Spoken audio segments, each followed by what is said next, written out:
Students, this is Neeraj Verma from study.tricks Neeraj channel. तो बच्चों, जो हम लोग चल रहे थे, सीख रहे थे कि संधि प्रकरण पे चल रहे थे। संधि प्रकरण में आज स्वर संधियों में पहली संधि हम लोग पढ़ेंगे जो है दीर्घ स्वर संधि। तो दीर्घ स्वर संधि का सूत्र जो होता है वो होता है अका सवर्णे दीर्घा। अर्थ होता है कि अक प्रत्याहार के स्वरों के पश्चात समान स्वर आने पर उसका दीर्घ स्वर हो जाता है। मतलब अक प्रत्याहार के अंतर्गत आने वाले जो स्वर होते हैं उनके पश्चात अगर वही स्वर समान स्वर आ जाए तो उसका दीर्घ हो जाता है। तो अक प्रत्याहार में स्वर कौन से आते हैं ये भी तो हमें पता होना चाहिए। तो इसके लिए हम लोग पढ़े हुए हैं प्रत्याहार हमारे बनते कहां से हैं। प्रत्याहार हमारे बनते हैं माहेश्वर सूत्रों से, और माहेश्वर सूत्र होते हैं 14 में से हमारा अक प्रत्याहार प्रारंभिक दो जो सूत्र होते हैं माहेश्वर सूत्र उनसे बन जाता है। तो माहेश्वर सूत्र के प्रथम दो सूत्र जो हैं, पहला है अयुण, दूसरा है रीलृक। अयुण और रीलृक से मिलकर के अ और बाद में क, अक प्रत्याहार को लिखा जाता तो इस तरीके से लिखा जाता। अक फर्स्ट और लास्ट हलंत वाला जो व्यंजन रहेगा वो लिखा जाता है। तो इसमें कभी भी अंतिम जो व्यंजन होता है वो उस प्रत्याहार के अंतर्गत नहीं आता है। तो अक प्रत्याहार आ से शुरू होकर के जो इसमें आने वाले स्वर होंगे वो आ, ई, उ, री और री होंगे, और इनके दीर्घ भी इसी के अंतर्गत माने जाते हैं। अक प्रत्याहार में ही इनके दीर्घ भी माने जाते हैं।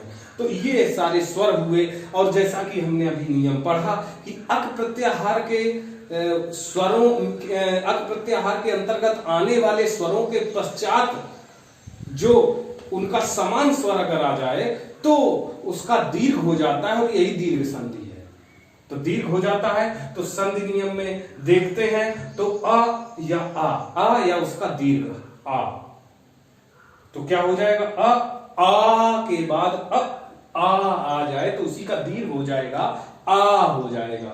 ई आए या ई आए उसके बाद ई या ई आ जाए तो उसका दीर्घ हो जाएगा ई। उ या उ आ जाए, उ के बाद उसका समान स्वर आ जाए तो उसका दीर्घ हो जाएगा उ, और री के बाद री आ जाए तो हो जाता है रिर। ऐसे री के बाद री आए तो लिर हो जाता है। ये हमारा क्या है, दीर्घ स्वर संधि के ये नियम है। यही दीर्घ स्वर संधि का सूत्र बताता है। तो हम लोग सीखे, क्या सीख लिए? इतनी चीज सीख लिए कि अक प्रत्याहार में आने वाले स्वरों के पश्चात समान स्वर आ जाए तो उसी का दीर्घ हो जाता है। अगर बाई ट्रिक हम लोग याद रखें तो हम लोग जो छोटे में हम लोगों भूलवश जैसे भी पढ़ाया जाता था, छोटा आ बड़ा आ, छोटी ई बड़ी ई, छोटा ऊ बड़ा ऊ, तो बड़ा जहां तक का है, बड़ा दीर्घ मीन्स बड़ा, और बड़ा हमारा बड़ा ऊ तक ही बोला जाता था, उसके बाद ए अलग बोले जाते थे। तो इस तरीके से कहें तो दीर्घ केवल ऊ तक गया, ऊ के बाद री, और री हमें अपने तरफ से याद रखने हैं, इनका दीर्घ हो जाता है। ये दीर्घ स्वर संधि के अंतर्गत आएगा।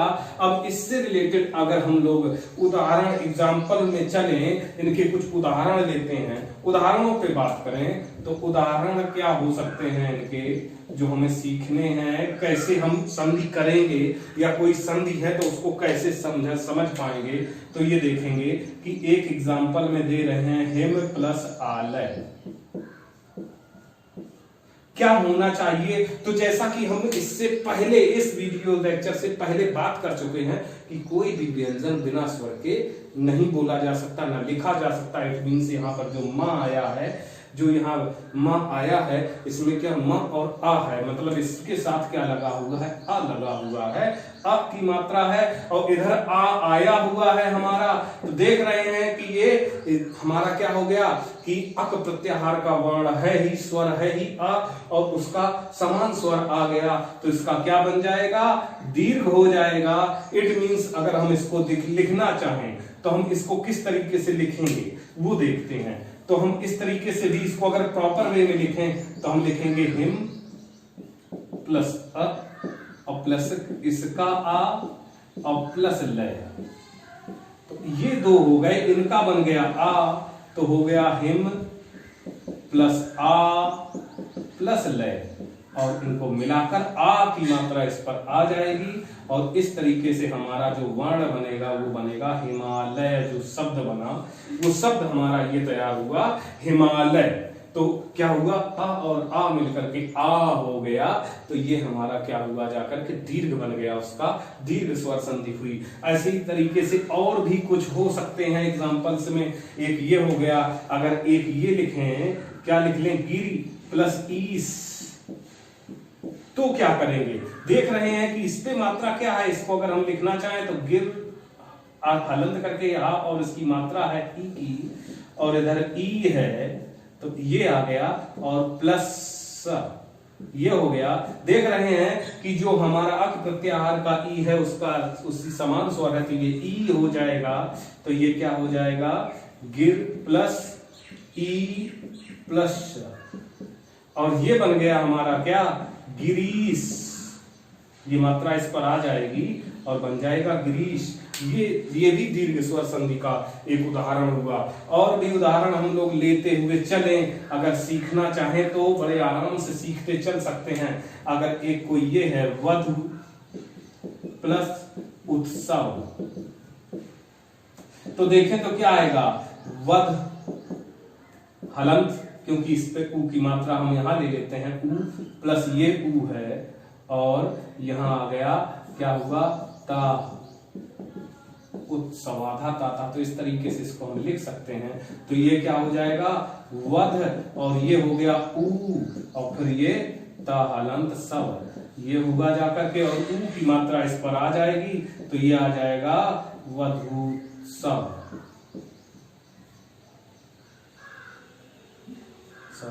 वधूत्सव।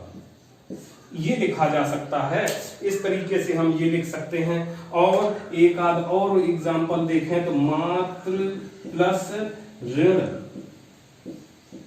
अगर ये लिखे हुए हैं तो इसको हम क्या लिखेंगे, देखते हैं। तो ये लिखेंगे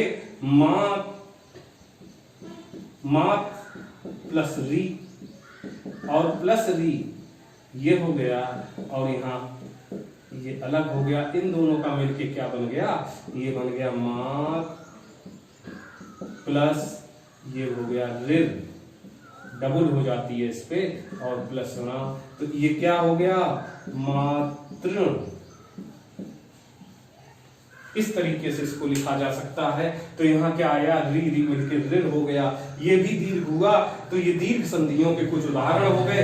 इस तरीके से हम क्या है, दीर्घ स्वर संधि को पढ़ सकते हैं, और इसी के आधार पर आप कुछ संधियां करके लाएंगे, HW के रूप में आपको दे देते हैं। तो क्या हो सकता है, विद्या प्लस आलय, इसको भी करके लाएंगे, बहुत ज्यादा यूज की जाती है। और मत प्लस अनुसार, इसको करके लाएंगे। और क्या लिख सकते हैं,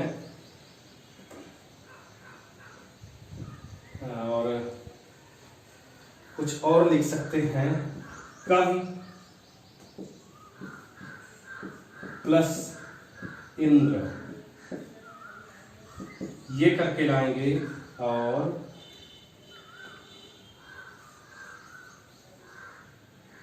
साधु प्लस उक्तम, अगर संस्कृत में पहुंच जाते हैं, साधु प्लस उक्तम। इस तरीके से कुछ ये और करके आपको लानी है। और हम फिर अगले वीडियो लेक्चर में फिर आप लोगों से मिलेंगे। तब तक के लिए थैंक यू, बाय।